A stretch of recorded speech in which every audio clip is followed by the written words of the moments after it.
तो प्रिय पशुपालकों, मैं हूँ डॉक्टर आरिफ अंसार। मैं एक पशु चिकित्सक हूँ। मैं आज आपको एक प्रोटोजोअल डिजीज़ के बारे में बताना चाहता हूँ, जिसका नाम है ट्रिपेनोसोमियासिस। इसको सर्रा भी कहते हैं और हिंदी में इसे रोटन भी कहते हैं। तो हम अपनी जानकारी और वीडियो शुरू करते हैं उस ईश्वर के नाम से जिसने पूरे ब्रह्मांड को बनाया, जो बड़ा ही दयालु और कृपावान है। इस बीमारी के बारे में खासकर पशुपालकों को जानकारी होना ज़रूरी है, क्योंकि ये इतनी ख़तरनाक बीमारी है कि इसमें पशु जो है 10-12 घंटे के अंदर अगर इसका इलाज नहीं करवाया जाए तो ये मर जाता है। और इसी के साथ हमारे जो जूनियर पशु चिकित्सक हैं और जो एलएसए भाई हैं, उनको भी डायग्नोसिस करना आना चाहिए। तो हम आपको आज सर्रा के बारे में बताएंगे। सर्रा जो है एक संक्रमण होता है ब्लड प्रोटोजोआ का। जैसे इंसानों में मलेरिया एक ब्लड प्रोटोजोअल डिजीज़ है, इसी तरीके से हमारे गाय, भैंस, ऊँट, घोड़ों में होने वाली ये एक इन्फेक्शियस यानी कि संक्रमणकारी बीमारी है। ये इससे कौन कौन से जो हमारे पशु प्रभावित होते हैं वो हैं कि गाय है, भैंस है, बकरी है, भेड़ है, सूअर है, घोड़ा है, गधा है, ऊँट है और कुत्ते हैं। ये सब इस बीमारी से प्रभावित होते हैं और इसमें टेम्परेचर बहुत ज़्यादा बढ़ जाता है, खून की कमी आ जाती है और एनिमल जो है ऐसा पागल जैसा हो जाता है और इसमें क्यूटेनियस इरप्शन होता है। अब इसके बाद हम आपको बताना चाहेंगे कि ये बीमारी कौन कौन से एरियाज़ में पाई जाती है। तो ये बीमारी जो है ट्रॉपिकल और सब ट्रॉपिकल देशों में पाई जाती है और इसके अलावा जो खोजी गई वो सभी, मतलब ये जो इंडिया में जो है सभी राज्यों में ये बीमारी पाई जाती है। अब हम इसके रोग कारक के बारे में आपको बताना चाहेंगे कि ये जो सर्रा बीमारी होती है ये किस कारण से होती है। ये एक ब्लड प्रोटोजोआ होता है, ट्रिपेनोसोमा इवांसाई, इसके द्वारा ये बीमारी होती है। इस ट्रिपेनोसोमा इवांसाई को सबसे पहले 1918 में एक इवान नाम के वैज्ञानिक थे, उन्होंने कैमल के अंदर रिपोर्ट किया। इसलिए इस पैरासाइट का नाम, ब्लड प्रोटोजोआ का नाम ट्रिपेनोसोमा इवांसाई रखा गया। अब हम आपको बताना चाहेंगे कि ट्रिपेनोसोमाइसिस यानी कि सर्रा के लिए कौन से ससेप्टिबल होस्ट होते हैं। तो जो इम्पोर्टेंट होस्ट जो इसके लिए होते हैं ससेप्टिबल, सबसे ज़्यादा जो इम्पोर्टेंट डिजीज़ है ये कैमल यानी कि ऊँट और घोड़े के लिए हैं। इसके अलावा इस बीमारी से कुत्ते भी सफ़र करते हैं। गाय और भैंसों में जो ये बीमारी है ये सब क्लिनिकल इन्फेक्शन होता है, यानी कि इनके अंदर इन्फेक्शन हो जाता है और ये कोई लक्षण शो नहीं करते हैं। इस तरीके से ये एक कैरियर की तरह कार्य करते हैं गाय और भैंस, यानी कि इनमें कोई लक्षण नहीं आते हैं। और फिर जब इनको कोई काटने वाली मक्खी इनको काट लेती है, संक्रमित पशु को, और फिर वो वहाँ से इन्फेक्शन को लेके जो स्वस्थ पशु है उसको काट लेती है, तो ये उसको इन्फेक्शन हो जाता है। तो ये जो हमारे गाय और भैंस है इनमें सब क्लिनिकल इन्फेक्शन हो जाता है, यानी कि ये रोग के कोई लक्षण नहीं दिखाते हैं और कैरियर की तरह कार्य करते हैं। और कभी कभी इनमें है जो क्लिनिकल इन्फेस्टेशन भी हो जाता है लक्षण का। इसके अलावा ये जो बीमारी है ये म्यूल्स में, गधों में, हाथी में, बिल्ली में, भेड़ में और बकरियों में भी पाई जाती है। इसके अलावा इस बीमारी को अगर एक्सपेरिमेंटल इन्फेक्शन दिया जाए चूहों में, माइस में, खरगोश में और गिनिया पिग में, तो ये बीमारी इनको भी हो जाती है। अब हम आपको बताना चाहेंगे मोड ऑफ ट्रांसमिशन, यानी कि ये बीमारी जो है किस किस तरीके से फैलती है। ये मैकेनिकली फैलती है बाइटिंग फ्लाइज के द्वारा, मेनली जो टेबेनस है। इसके अलावा हीमेटोपोटा, लिप्रोसिया एंड स्टोमोक्सिस है। लगभग 30 तरीके की टेबेनस फ्लाई है जो इस बीमारी को फैलाती है। मेनली जो काटने वाली मक्खियां हैं जो खून पीती हैं, उनसे ये उन मक्खियों से ये बीमारी ज़्यादा फैलती है। मुख्यतः ये बीमारी टेबेनस मक्खी द्वारा फैलाई जाती है। मैकेनिकल ट्रांसमिशन इसका होता है। इसके अलावा जो ऑर्थोडोरस स्पीशीज़ के जो टिक्स होते हैं वो भी इसके लिए एक फोरेटिक ट्रांसमिशन का काम करते हैं। इसके अलावा जो वेम्पायर बैट होते हैं वो जब किसी इन्फेक्टेड एनिमल का खून पीते हैं तो ये इन्फेक्शन उनके लार यानी कि सलाइवा में आ जाता है, और जब ये एक हेल्दी यानी कि स्वस्थ पशु को काटते हैं, उसका खून पीते हैं, तो ये इनके लार के माध्यम से ये इन्फेक्शन जो है स्वस्थ पशु के अंदर चला जाता है। तो ये जो वैम्पायर बैट हैं ये एक तरीके से वेक्टर का कार्य करते हैं। इसके अलावा जो है कैरियर एनिमल में मैंने बताया था गाय और भैंस, ये जो है potential source of disease transmission का कार्य करते हैं। यानी कि सबसे ज़्यादा बीमारी जो है कैरियर एनिमल यानी कि गाय और भैंस से ये बीमारी फैलती है मेनली। इसके अलावा जो हम पशुओं को पास पास बांधते हैं यानी कि क्लोज हर्डिंग करते हैं, तो इससे भी इस बीमारी के फैलने के चांस ज़्यादा बढ़ जाते हैं। एक महत्वपूर्ण बीमारी में सर्रा के बारे में बताना चाहूँगा। सर्रे बीमारी में क्या होता है, इंटरमिटेंट फीवर आता है, यानी ये बुखार चढ़ता है और उतर जाता है। तो हमें कई बार हम गाय भैंसों का जब टेम्परेचर लेते हैं तो हमें टेम्परेचर कम नज़र आता है। तो इसका मतलब ये नहीं कि टेम्परेचर डाउन हो रहा है, और अगर सर्रा है तो हमें उसके हाइड्रोकोर्टिसोन यानी कि कोर्टिकोस्टेरॉइड वगैरह के इंजेक्शन बिल्कुल भी नहीं लगाने चाहिए, क्योंकि स्मॉल एनिमल्स जैसे छोटे बछड़े या है जो पाडा पाडी होते हैं उनका टेम्परेचर डाउन होता है तो अक्सर उनके डेक्सोना लगा दिया जाता है। यानी कि ये जो कोर्टिकोस्टेरॉइड होते हैं ये ससेप्टिबिलिटी को बढ़ा देते हैं, इससे और भी ज़्यादा हायर पैरासीटीमिया सर्रा का हो जाता है। इसलिए हमें अगर सर्रा की बीमारी है तो उनके डायरेक्टली हाइड्रोकोर्टिसोन यानी कि कोर्टिकोस्टेरॉइड यानी कि डेक्सामिथासोन बीटामिथासोन वगैरह के इंजेक्शन नहीं लगाने चाहिए, क्योंकि इनके लगाने से जो इन पैरासाइट की ससेप्टिबिलिटी है वो बढ़ जाती है। अब हम आपको पैथोजेनेसिस के बारे में बताएंगे। पशु में जब सर्रा होता है तो सबसे ज़्यादा इसमें क्या होता है, जब हमारे पशु की जो आरबीसी जो ब्लड वेसल से बाहर आती है उनको फेगोसाइटोसिस के द्वारा जो है पैरासाइट के द्वारा खा लिया जाता है, यानी कि आरबीसी का डिस्ट्रक्शन हो जाता है एक्स्ट्रा वेस्कुलर, जिसकी वजह से एनीमिया हो जाता है पशु में। इसके अलावा इसमें जो है ब्लड की यानी कि सांद्रता यानी कि एक तरीके से कह सकते हैं कि इसमें जो पशु का खून है गाढ़ा हो जाता है, जिसकी वजह से पशु के जो है कई जगहों पे सूजन आ जाती है। और इसके अलावा जो है ये जो पैरासाइट होता है अपना जो ट्रिपेनोसोमा का जो पैरासाइट होता है ट्रिपेनोसोमा इवांसाई, ये क्या करता है कई तरीके के metabolic product and toxin release करता है, जिससे कि क्या होता है blood sugar level and glycogen reserve जो है डिस्टर्ब हो जाते हैं, यानी कि इसमें ग्लूकोज की भी कमी बहुत ज़्यादा हो जाती है। अब पैथोजेनेसिस में हम आपको बताना चाहेंगे कि जो पशु की डेथ होती है वो किन किन वजह से इस बीमारी में हो जाती है। सबसे मुख्य कारण है इसमें ग्लूकोज लेवल का कम हो जाना, यानी कि हाइपोग्लाइसेमिक शॉक। इसके अलावा जो अपना जो ये पैरासाइट है इसके द्वारा कई तरीके के एंडोटॉक्सिन्स रिलीज किए जाते हैं, जब जिसकी वजह से टॉक्सीमिया हो जाता है, और टॉक्सीमिया होने से हमारे एनिमल की डेथ हो जाती है। इसके अलावा हिपेटोपैथी भी हो जाती है, इसमें हिपेटिक चेंजेस आते हैं क्योंकि ब्लड ग्लूकोज लेवल रिजर्वायर कम हो जाते हैं। इसके अलावा पशु में एक डेथ का एक और कारण है रेस्पायरेटरी डिस्ट्रेस, क्योंकि इसमें क्या होता है ब्लड में जो है ब्लड लैक्टेट लेवल बढ़ जाता है, जिसकी वजह से रेस्पायरेटरी डिस्ट्रेस हो जाता है और एनिमल की डेथ हो जाती है।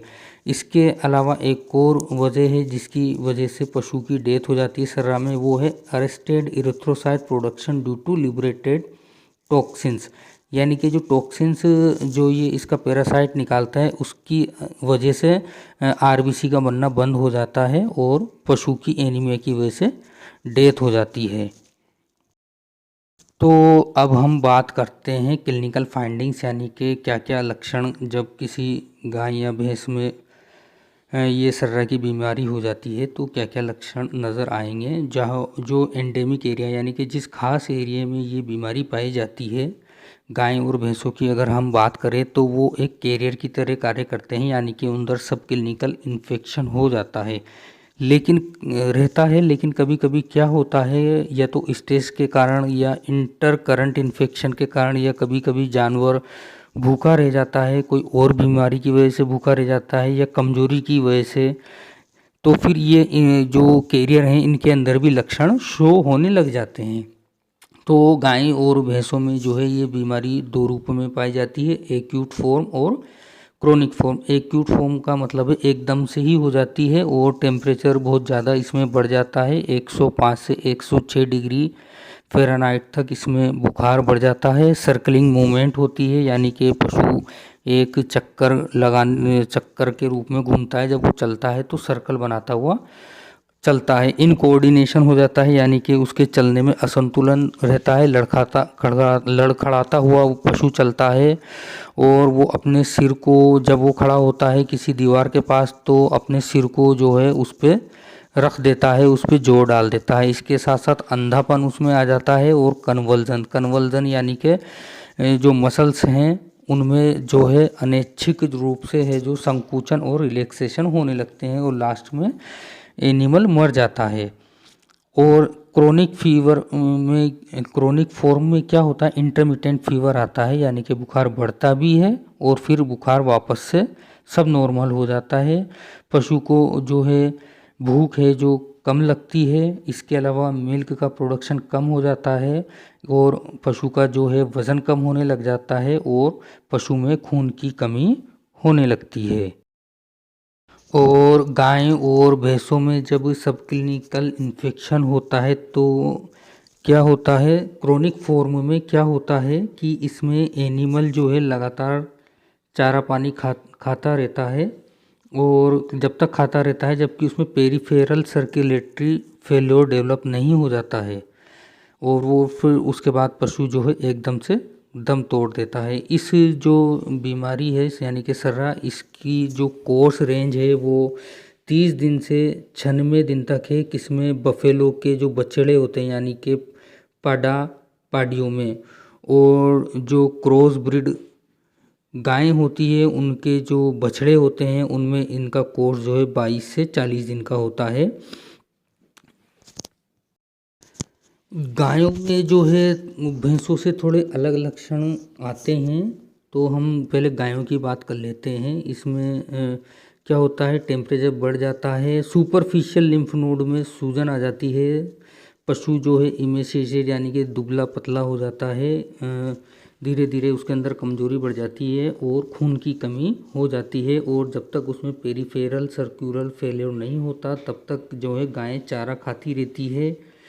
ये तो है गायों में लक्षण, लेकिन जो भैंसों में होते हैं वो भी ऐसे ही लक्षण नज़र आते हैं लगभग भैंसों में भी। लेकिन इनमें क्या होता है कि भैंसों में ये जो है भैंसें जो होती है ये काफ़ी लंबे समय तक असिम्प्टोमेटिक कैरियर का कार्य करती है क्रोनिक केस में, और इसमें भी वही प्रोग्रेसिव रूप से मतलब धीरे धीरे से बॉडी वेट कम हो जाता है, जो इसमें माइल्ड एनीमिया हो जाता है, और भूख भी पशु को कम लगती है। लेकिन एक अंतर जो है वो ये है कि इसमें म्यूकोप्रोलेंट डिस्चार्ज आता है आँखों से, यानी कि आँखों में गीजड़े आते हैं। इसके अलावा इडेमा हो जाता है डिपेंडेंट पार्ट का, और इसी के साथ साथ भैंसों में जो है ये जो सर्रा का अगर है जो सब क्लिनिकल इन्फेक्शन है या क्रोनिक इन्फेक्शन है तो इसमें रिप्रोडक्टिव परफॉर्मेंस भी प्रभावित होती है, यानी कि जो पशु है वो लेट में देरी से आता है, कभी कभी इसकी वजह से एबॉर्शन भी हो जाता है, और स्टिल बर्थ भी भैंसों में हो जाती है। जो हमने एक्यूट फॉर्म में बताया था कि पशु जो है अंधा हो जाता है, सर्कल के रूप में वो चक्कर काटता है, तो वो किस वजह से होता है, क्योंकि केरेटाइटिस हो जाती है। केरेटाइटिस यानी कि जो सफ़ेद आँख का जो सफ़ेद वाला हिस्सा होता है उसमें सूजन आ जाती है, जिसकी वजह से एनिमल जो है अंधा हो जाता है। वो इसकी वजह से जो है वो सर्कलिंग मूवमेंट करने लगता है। इसके अलावा जो एक्यूट फॉर्म है उसमें पशु की जो टंग है उसमें स्वेलिंग आ जाती है। इसके अलावा नर्वस साइन भी नज़र आते हैं, और इसमें जो है 8 दिन का ये कोर्स होता है एक्यूट फॉर्म में, और इसमें जो यंग और जो फेटली ये मतलब बहुत खतरनाक रूप से प्रभावित करती है। जो छोटे जानवर हैं और जो दुबले पतले वीक जानवर हैं उनको बहुत ज़्यादा खतरनाक रूप से प्रभावित करती है ये बीमारी, और उनकी तो डेथ ही हो जाती है। और इसमें जो नर्वस साइन होते हैं उसमें कन्वल्जन यानी कि जो मांसपेशी हैं उनका अनैच्छिक संकुचन और रिलैक्सेशन होता है। अटेक्सिया यानी कि बिना कंट्रोल के मूवमेंट होती है एनिमल की, ब्लाइंडनेस हो जाती है और फ्रेंजी हो जाता है एनिमल यानी कि अति उत्मादी हो जाता है। लेकिन इसमें जो CSF और जो ब्रेन होता है उसमें कोई भी जो मेनिंजाइटिस और एंसेफेलाइटिस के कोई लक्षण नज़र नहीं आते हैं। अब हम बात करते हैं घोड़े और गधों में जब अगर ये बीमारी हो जाती है तो क्या क्या लक्षण नज़र आते हैं। तो घोड़े और गधों में ये जो बीमारी होती है ये भी एक्यूट और सब एक्यूट यानी कि क्रोनिक फॉर्म यानी कि दो फॉर्म में होती है, एक्यूट और क्रोनिक फॉर्म में। जब घोड़ों और गधों में ट्रिपेनोसोमा, ये जो ट्रिपेनोसोमेसिस होता है घोड़े और गधे में ट्रिपेनोसोमा इक्वाइनम के द्वारा होता है। जब ट्रिपेनोसोमा इक्वाइनम का सीवियर इन्फेक्शन होता है तो इसमें बहुत तेज़ बुखार आता है, पशु दुबला पतला हो जाता है, सूजन आ जाती है और पशु मर जाता है। इसके अलावा जो है पशु को जो है पसीना ज़्यादा होता है और राइगर्स यानी कि पशु के जो घोड़ा और गधे हैं इनको कपकपी लगने लगती है, ये कपकपाने लगते हैं। इसके अलावा इनमें लेक्राइमेशन यानी कि आँखों से आंसू आते हैं, नेज़ल डिस्चार्ज यानी कि नाक में से जो है डिस्चार्ज आता है। इसके अलावा हाइपर एस्थीसिया हमें नज़र आता है और एनिमल जो है एकदम से अचानक रूप से मर जाता है। इसके अलावा जो अट्रिकेरियल प्लेक्स यानी कि गोल गोल जो स्किन में जो है हमें प्लेक्स नज़र आएंगे, वो कहाँ कहाँ पे नज़र आएंगे, गर्दन में, इसके पीठ पर और फ्लैंक रीजन में हमें अट्रिकेरियल प्लेक्स नज़र आएंगे। कंजेक्टिवाइटिस हो जाएगी जिसमें हमें पटेचियल हीमोरेजेस नज़र आएंगे। इसमें घोड़े और गधे में एक्सट्रीम इमेसिएशन यानी कि बहुत ही ज़्यादा दुबला पतलापन हो जाएगा और इस घोड़े और गधे की जो हाइंड क्वार्टर यानी कि पुट्ठे की जो मसल्स है वो एट्रोफाइड हो जाएगी यानी कि बहुत ही ज़्यादा सिकुड़ जाएंगी, डिस्ट्रॉयड हो जाएंगी। और इसके अलावा नर्व भी अफेक्टेड होती है। इसीलिए घोड़े और गधों में ट्रिपेनोसोमेसिस बीमारी को माल डी कार्ट्स भी कहते हैं। अब हम सर्रा बीमारी की बात करते हैं ऊँटों में। ऊँटों में जो सर्रा की जो बीमारी है ये बहुत ही ज़्यादा आर्थिक महत्व की बीमारी है, क्योंकि ये बहुत ज़्यादा अफेक्ट करती है ऊँटों को। ऊँटों की बहुत ज़्यादा डेथ इसकी वजह से हो जाती है क्योंकि ये झुंड में रहने वाला जानवर है। तो जब एक जानवर को ये बीमारी हो जाती है तो ये लगभग सभी ऊँटों में ये बीमारी फैल जाती है और बहुत ज़्यादा ऊँटों की इससे डेथ हो जाती है। इसलिए ऊँटों में इसका बहुत ज़्यादा आर्थिक महत्व है। ये जो बीमारी है सर्रा ऊँटों में क्रोनिक फॉर्म में पाई जाती है। इसमें इंटरमिटेंट फीवर यानी कि बुखार उतरता है और बुखार चढ़ता है, फिर वापस सब नॉर्मल हो जाता है, फिर नॉर्मल हो जाता है, फिर तेज़ हो जाता है। इसके अलावा इसमें धीरे धीरे जो पशु है उसके अंदर खून की कमी होने लगती है। जो ऊँट है वो धीरे धीरे दुबला पतला होने लग जाता है और उसके डिपेंडेंट पार्ट पे सूजन आने लगती है। अब अगर कुत्तों में बात करें हम सर्रा बीमारी की, तो ये जो सर्रा की बीमारी है कुत्तों में जो होती है तो ये एक्यूट फॉर्म में ही पाई जाती है। इसमें क्या होता है कि इसमें इंटरमिटेंट फीवर आता है, खून की कमी हो जाती है, सूजन आ जाती है। इसके अलावा कॉर्नियल ओपेसिटी और पुअर एपेटाइट यानी कि पशु जो कुत्ता है वो चारा पानी कम खाता है। इसके अलावा कुत्तों में ये जो बीमारी है इसको एक्सपेरिमेंटली भी प्रोड्यूस किया जा सकता है। अब हम जो है आपको बताना चाहेंगे कि ये जो सर्रा की बीमारी है इसको कैसे पहचाना जाता है। अगर सर्रा की जो बीमारी है एक्यूट फॉर्म में है तो एक्यूट फॉर्म में तो हम उसके जो लक्षण हैं, साइन एंड सिम्टम्स हैं, उनके आधार पर पहचान सकते हैं।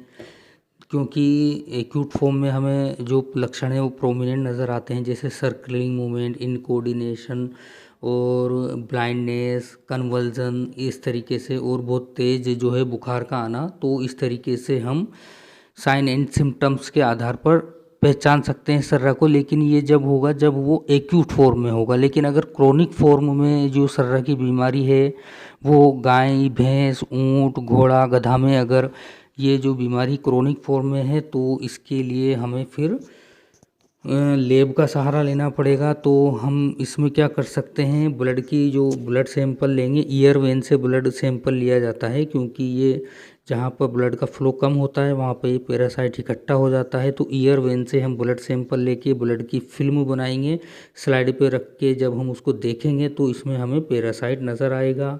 इसके अलावा हैंगिंग ड्रॉप मेथड भी हम इसके लिए यूज़ करते हैं, उसमें पैरासाइट की मूवमेंट आसानी से नज़र आ जाती है। और एक बायोलॉजिकल टेस्ट होता है, माइस इनोकुलेशन टेस्ट भी इसमें लगा के हम पता कर सकते हैं कि पशु जो है हमारा वो सर्रा की बीमारी से ग्रसित है। इसके अलावा हम अगर ब्लड का ग्लूकोज लेवल चेक करें तो ब्लड ग्लूकोज लेवल जो है नॉर्मल से कम आएगा, क्योंकि इस बीमारी में हाइपोग्लाइसेमिया हो जाता है। इसके आधार पर भी हम इस बीमारी को पहचान सकते हैं। इसके अलावा इस बीमारी को पहचानने के लिए मर्क्यूरी क्लोराइड टेस्ट भी लगाया जाता है। इसके अलावा फॉर्मोल जेल टेस्ट भी लगाया जाता है और स्टेल्बेमिडीन टेस्ट भी इस बीमारी को पहचानने के लिए लगाया जाता है। के अलावा अगर हम जो सीरम में प्रोटीन लेवल देखेंगे बीटा और जो गामा ग्लोबुलिन्स का, तो ये बढ़ा हुआ नज़र आएगा, जिसकी वजह से भी हम पता कर सकते हैं कि हमारा जो है पशु वो सर्रा बीमारी से ग्रसित है। इसके अलावा हम डायग्नोसिस में कई तरीके के सीरोलॉजिकल टेस्ट हैं वो भी लगा सकते हैं। मैं सिर्फ इनके नाम बता देता हूँ, जैसे complement fixation test, passive haem agglutination test, indirect fluorescent antibody test.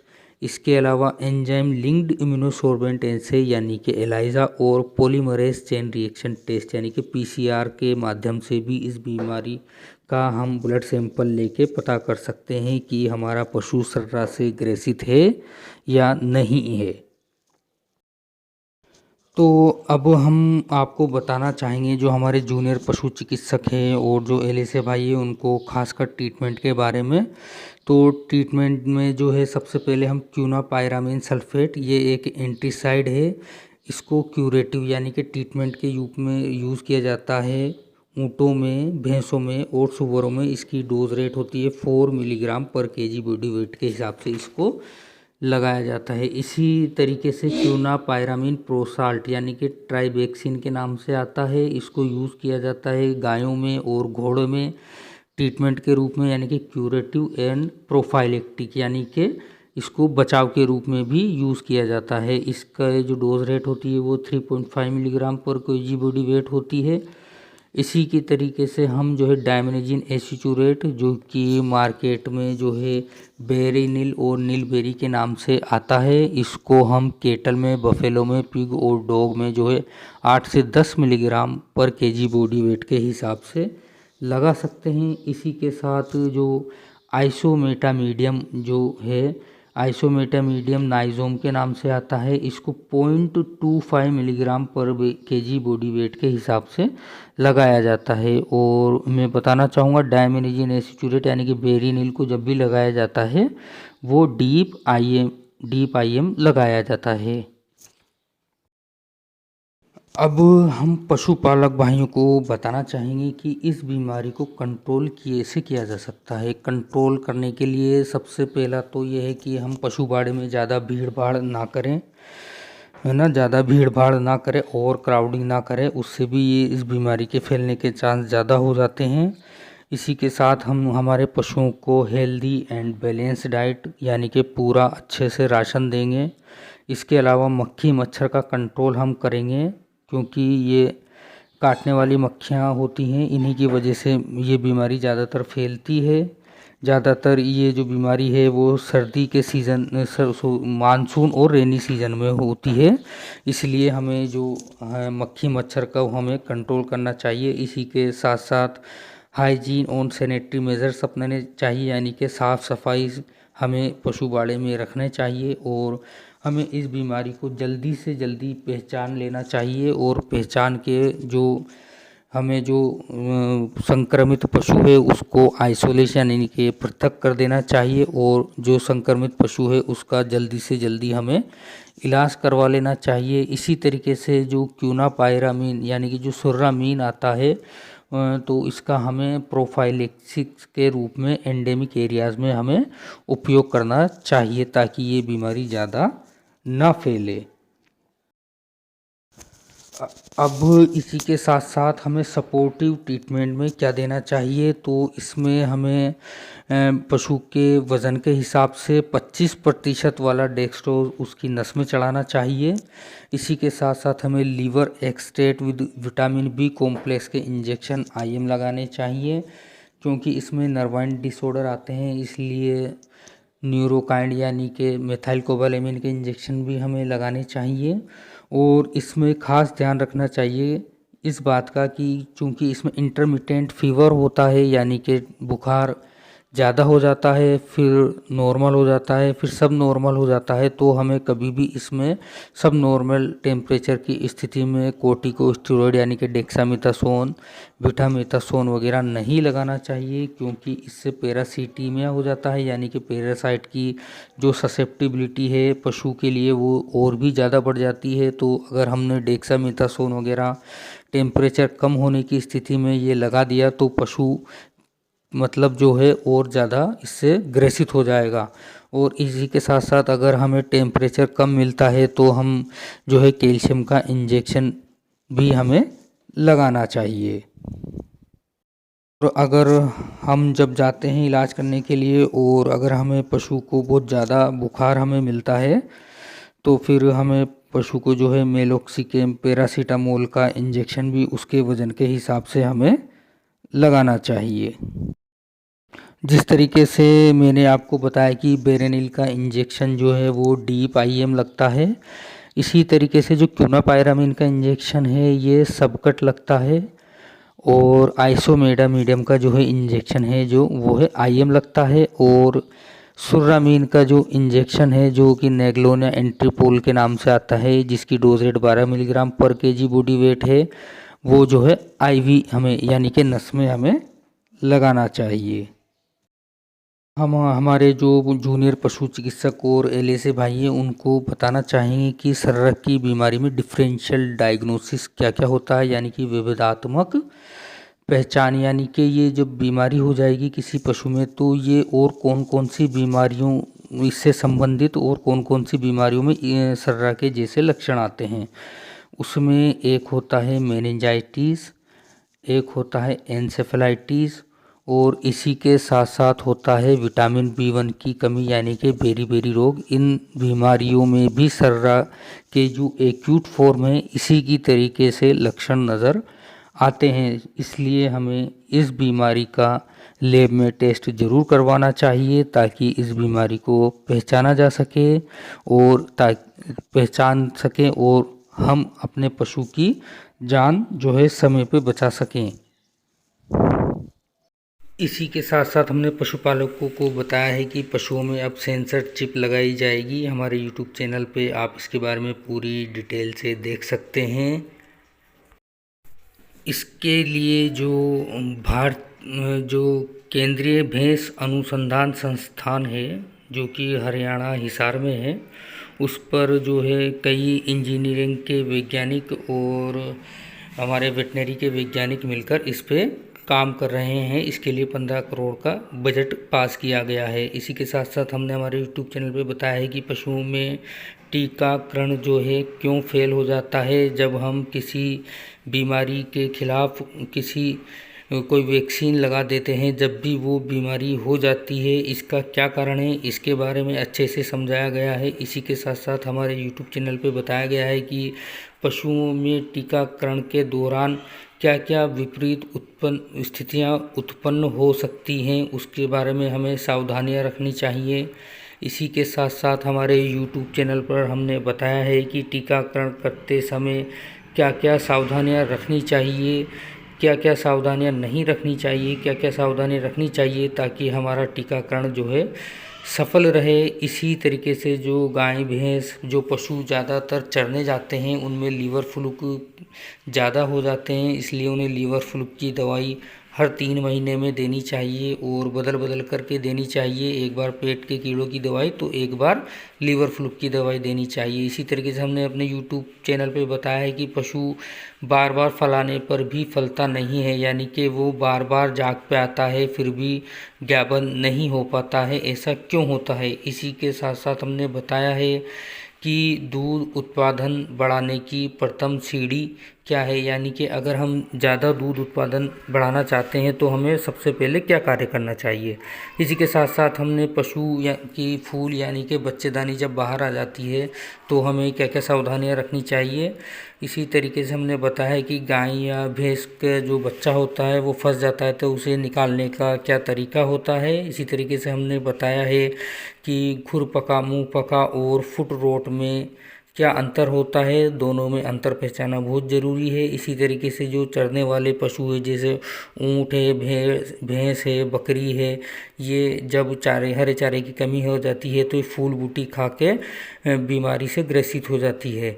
इसी के साथ साथ हमने थनैला यानी कि मेस्टाइटिस की बीमारी के बारे में अच्छे से पूरी तरीके से समझाया। इसी के साथ साथ हमने चमड़ी का टीका लगाने का सही तरीका बताया है, क्योंकि ये सही तरीके से नहीं लगाने पर टीका काम नहीं करता है। इसी तरीके से हमने ये भी बताया है कि पशु गाभिन नहीं हो पाता है, इसके क्या क्या कारण होते हैं और क्या कारण नहीं होते हैं। इसी तरीके से हमने हमारे यूट्यूब चैनल पर कृत्रिम गर्भाधान के बारे में अच्छे से पूर्ण जानकारी दी गई है। पशुपालकों के लाभ के लिए हमने कई यह जो अच्छी अच्छी और महत्वपूर्ण जानकारियाँ उपलब्ध कराई है, ताकि जो है पशुपालक समय पर बीमारियों को पहचान करके अच्छे से इलाज करवा सके। इसी के साथ साथ जो हमारे जूनियर पशु चिकित्सक हैं वो भी है जो कई ऐसी जानकारियाँ जो हमें किताब में पढ़ने को नहीं मिलती है, ऐसी जानकारियाँ हमने हमारे YouTube चैनल के माध्यम से उपलब्ध कराने की कोशिश की है। इसी तरीके से हमारे पशुधन भाई भी कई इसमें नई नई जानकारियाँ सीख सकते हैं। आपको अगर हमारी जानकारी अच्छी लगी है तो आप हमारे YouTube चैनल को लाइक कर सकते हैं, शेयर कर सकते हैं और सब्सक्राइब भी कर सकते हैं। इसी के अलावा कोई पशुपालक अगर हमसे जो है किसी टॉपिक के बारे में या कि पशुपालन से संबंधित कोई जानकारी जानना चाहता है तो हमें कमेंट में लिखकर बता सकते हैं। हम उनको जहाँ तक संभव प्रयास होगा पूरी जानकारी देने का प्रयास करेंगे। इसी के साथ साथ जो अगर आपको कोई जानकारी जो हमने हमारे YouTube चैनल के माध्यम से आपको देने की कोशिश की है, अगर वो आपको समझ में नहीं आई है, उसके बारे में अगर आप कुछ पूछना चाहते हैं तो कमेंट बॉक्स में लिख करके हमें बता सकते हैं। हमारा जहाँ तक संभव प्रयास होगा हम उसका जो है संतोषपूर्वक जवाब देने की कोशिश करेंगे। आप हमारे YouTube चैनल को देखते रहिए, ताकि हम आपको पशुपालन से संबंधित नवीन से नवीन जानकारियाँ हम आपको उपलब्ध करा सकें। धन्यवाद।